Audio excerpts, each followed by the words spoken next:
लक्ष लक्ष दीपार्चने दिव्य गणपति कोटि कोटि नमन निಮಗೆ महागणपति लक्ष लक्ष दीपार्चने Divya Ganpati Mahaganapati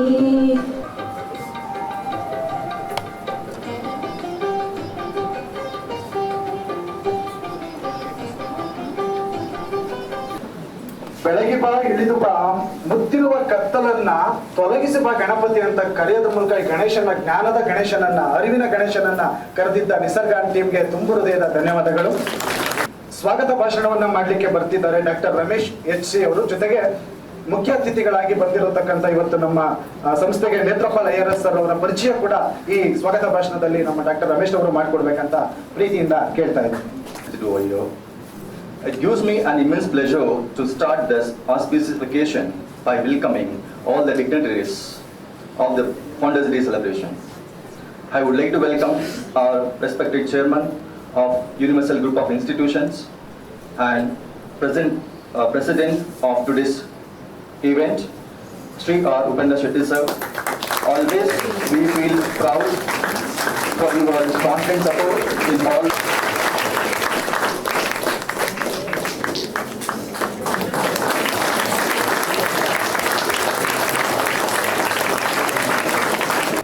Again, I would like to welcome Dr.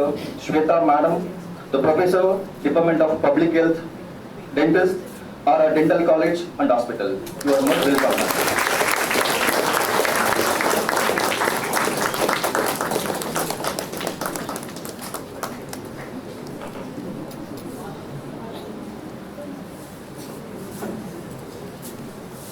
I welcome all the doctors, staff members of RR Medical, Dental College and Hospital, Sparsh Hospital, Narayana Nethralaya and Narayana Hospital. On behalf of our institution, you are most welcome. And I welcome Red Cross team also. I welcome Principal of Universal School of Law, Dr. Vishwas Puttaswamy sir. I welcome Principal of Pre-University College, Mr. Naveen Prasad sir. And I welcome our respected administrator, Mr. Santosh Shetty sir, and our HR manager madam, Upendra Shetty madam, for this event.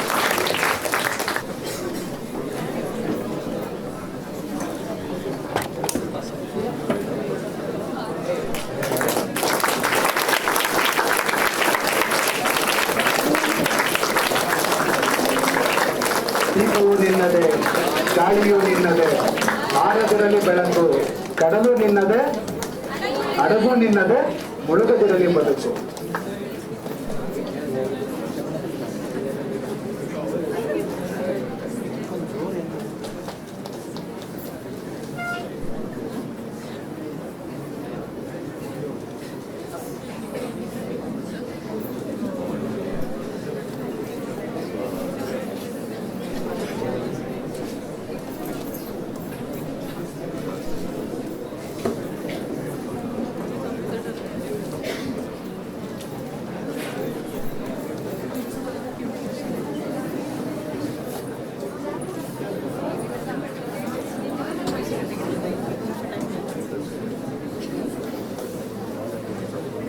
ಉಜ್ವಲವಾಗಿ ದೀಪ ಬೆಳಗುವುದರ ಮೂಲಕ ಸಂಸ್ಥಾಪಕರ ದಿನಕ್ಕೆ because he is a man with thinking every day. He want to have the creativity. He will never think about what I have to do for the next year, what I have to do for the 2030. He will. Respected Upendra Shetty ji, respected dignitaries on the dais, the students who are still looking very young, because just yesterday I was in NADT, that is our National Academy for Direct Taxes. Surprisingly, I saw that all professionals were 28, 29. So the average age of selection has gone up, and I can see the energy in you all. And I have to tell you one thing, that when nobody was there in Bangalore city, there was one person trying his best to teach everyone, that is Upendra Shetty.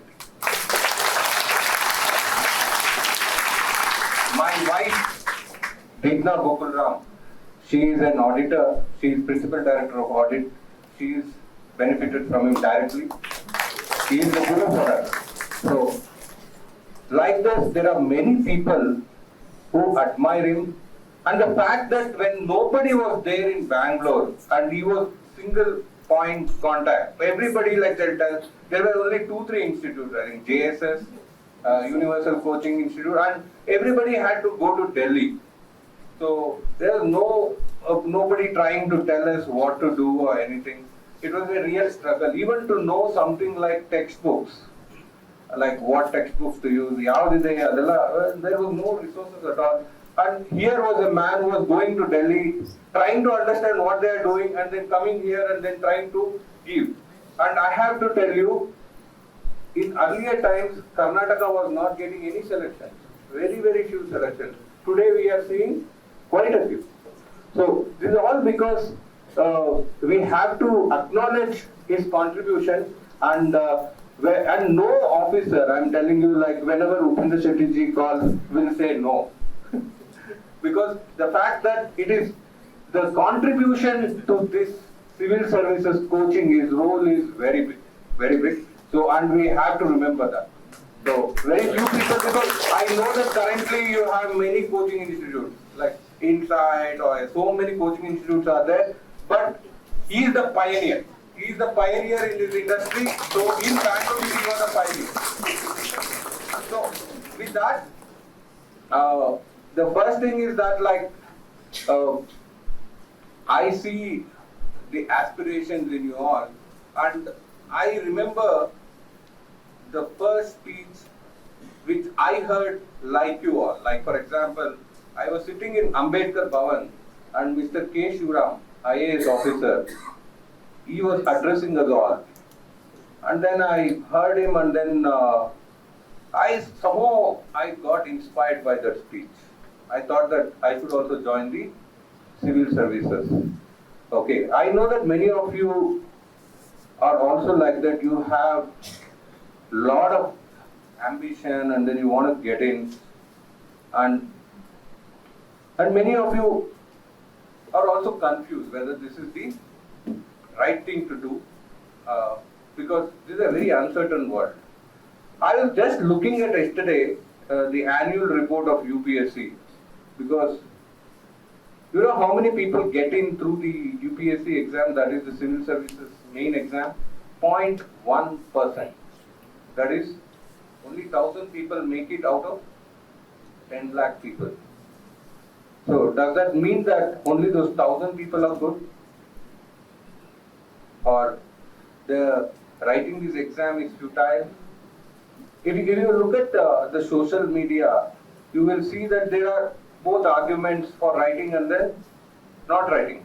Many people tell that it is creating frustration among the kids.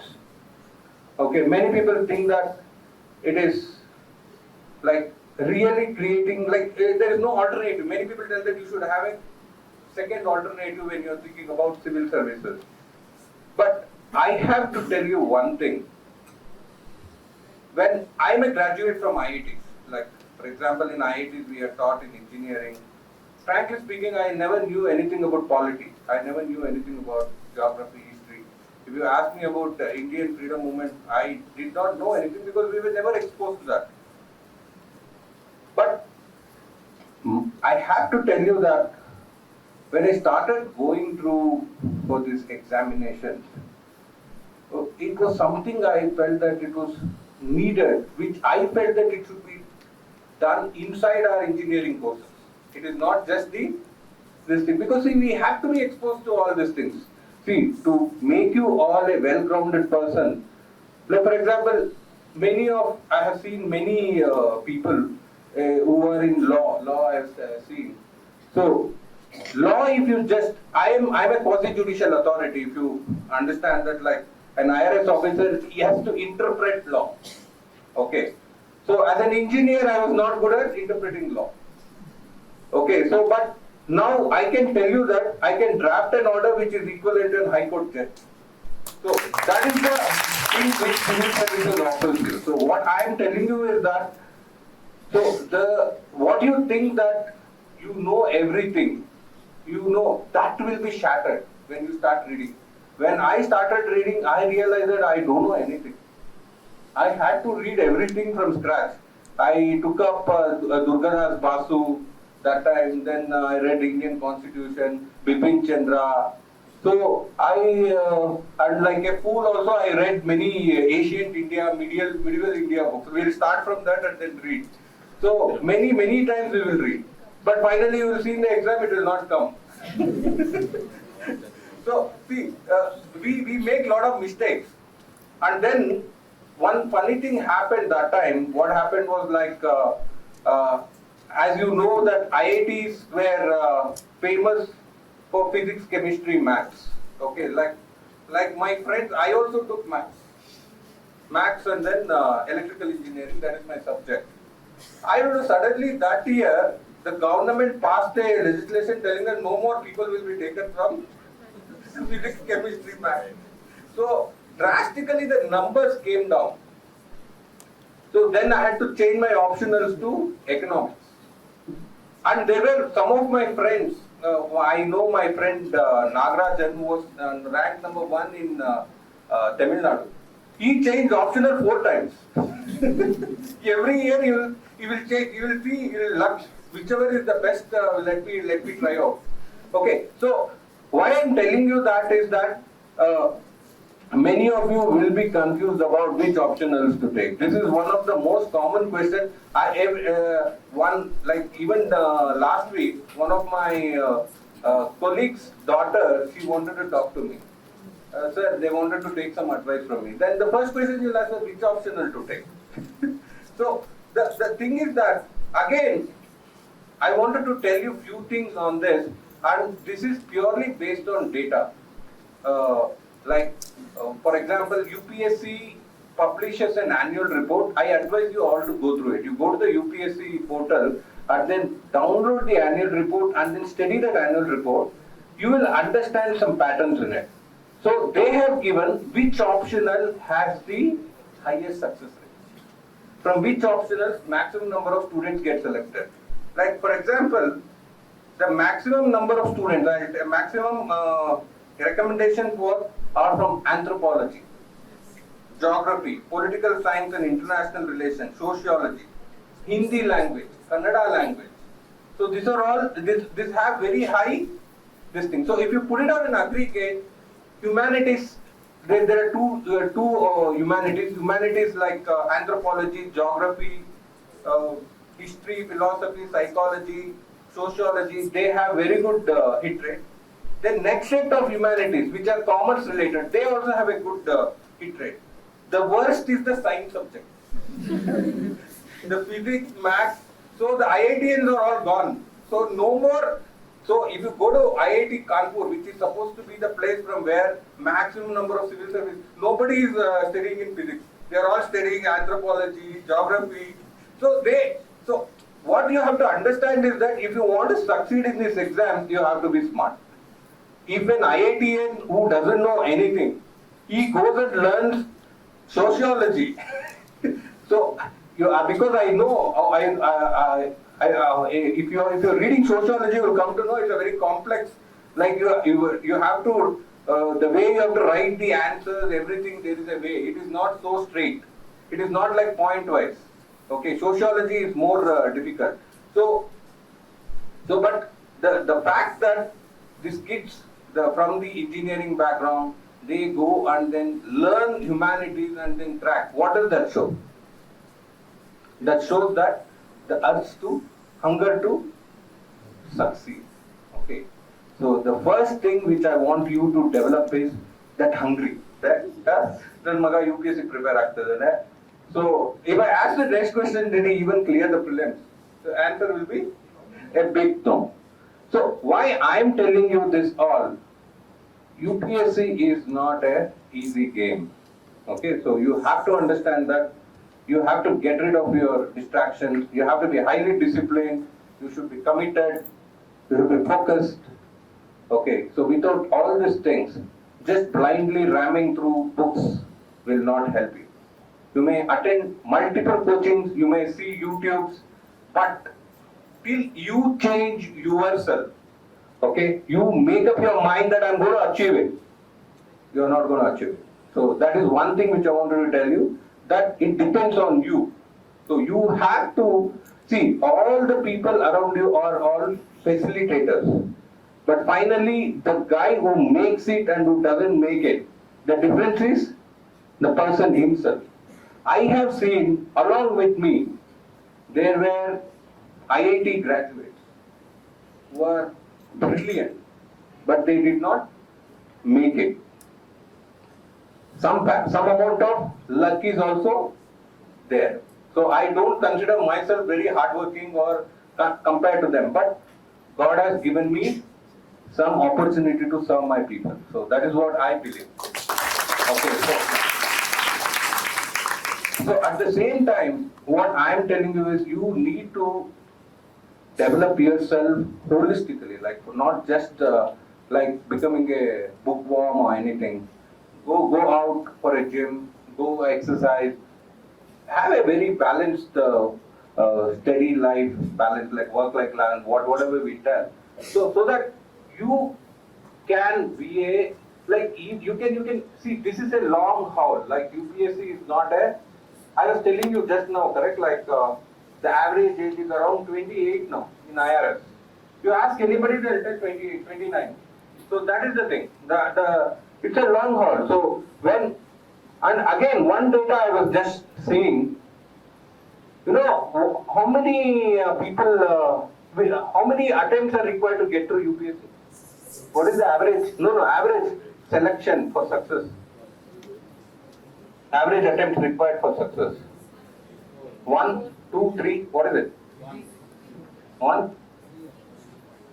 The data now shows that maximum number of people get selected at 3 attempts. After that, it decreases. So even if the age is given to you, there is something called the frustration index. Correct? So you cannot keep on attempting it. So many people tell me, sir, like, why you, after IRS, you did not attempt for IAS? I told that I was completely frustrated. I had to give up. There is a point where you have to give up. So, today I have to tell you that every government service is a great service. Every, it's not like there is some, every service has it gives you the exposure. Because for a very long time when I joined, just before coming here, I was talking with Upendra Shetty ji, that for a very long time I was also feeling very bad that I did not get into IAS. Okay, because that was the main ambition for many of us. But then what I did was, I went to the training institute in NIDT, I got trained. Still I was thinking that I should try for IAS. But the day I landed in Bangalore, okay, they gave me a charge. I realized that this service is the service which is made for me.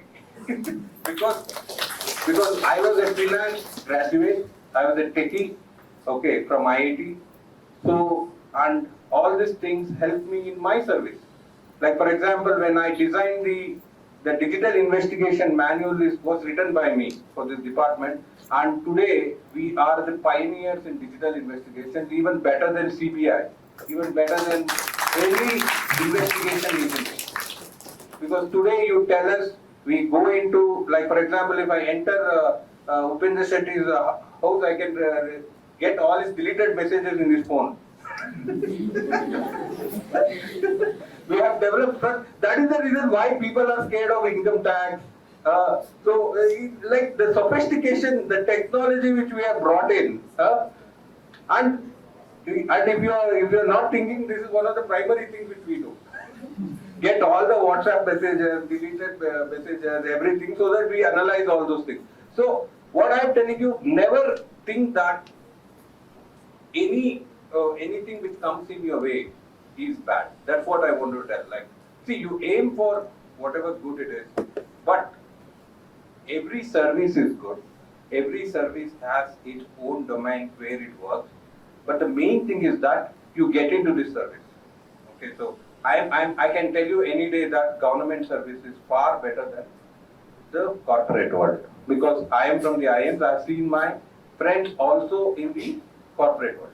So the kind of opportunity, the diversity of work which the civil services offers, okay, it's unparalleled, I am telling you. Have you ever seen a young IAS officer who gets in, going and controlling the entire district? How many people are there in a district? 20 lakh people, correct? So he is the decision maker.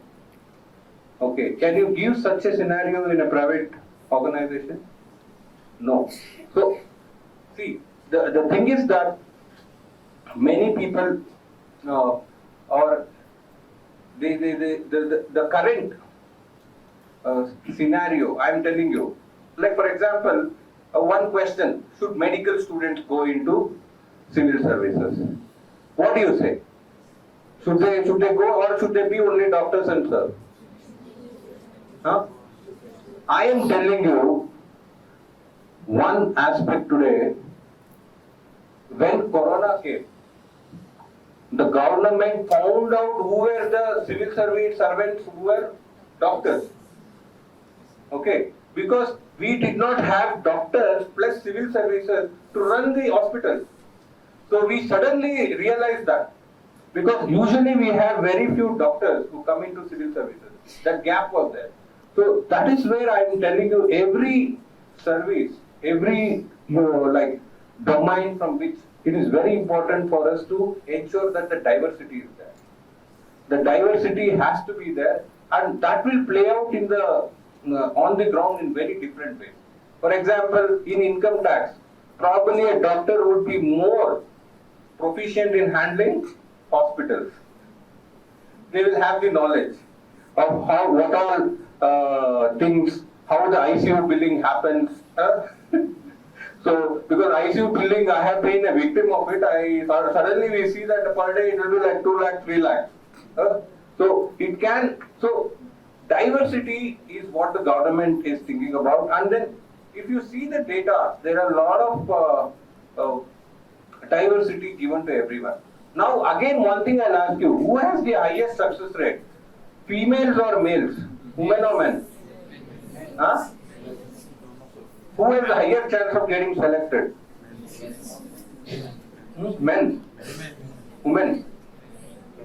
Women have twice the chance of getting selected in UPSC than men.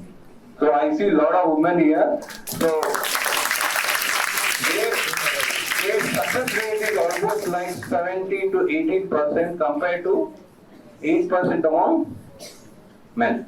So what I'm telling you, if especially the women folks here, like, please prepare. You have a bigger chance. And then one more thing is that I always keep telling my wife, the women usually get at a very young age.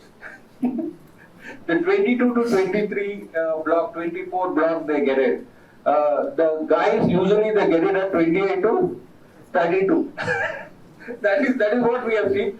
But this matters a lot. This age matters a lot. You know why?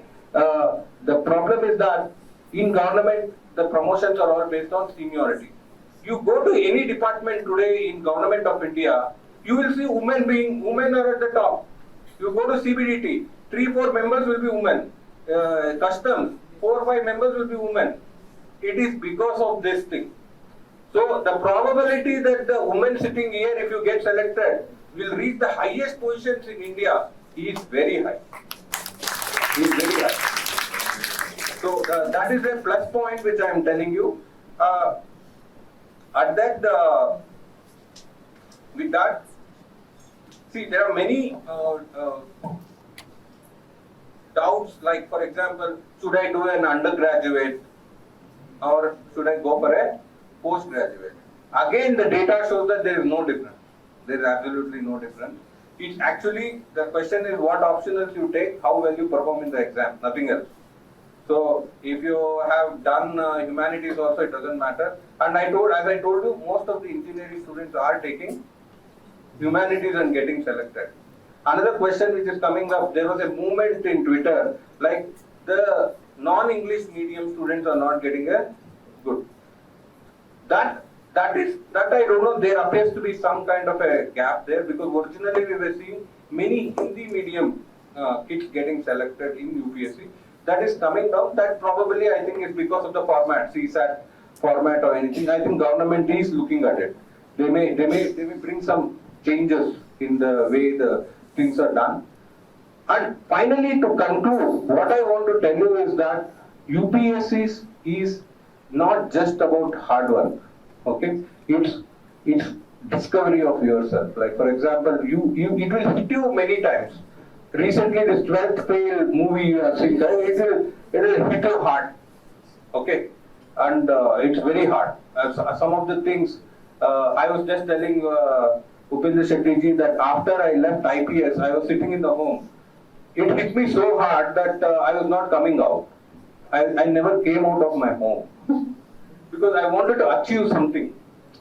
Okay, so I know that you all will go through this. But the best thing, you know what is the thing? At the end of it, you all will be better person. There is some theory called school of hard knocks. Many of you know, you would have never received a hard knock on your face. Like you will never have had a failure. Like only success, you will get this mark, that mark.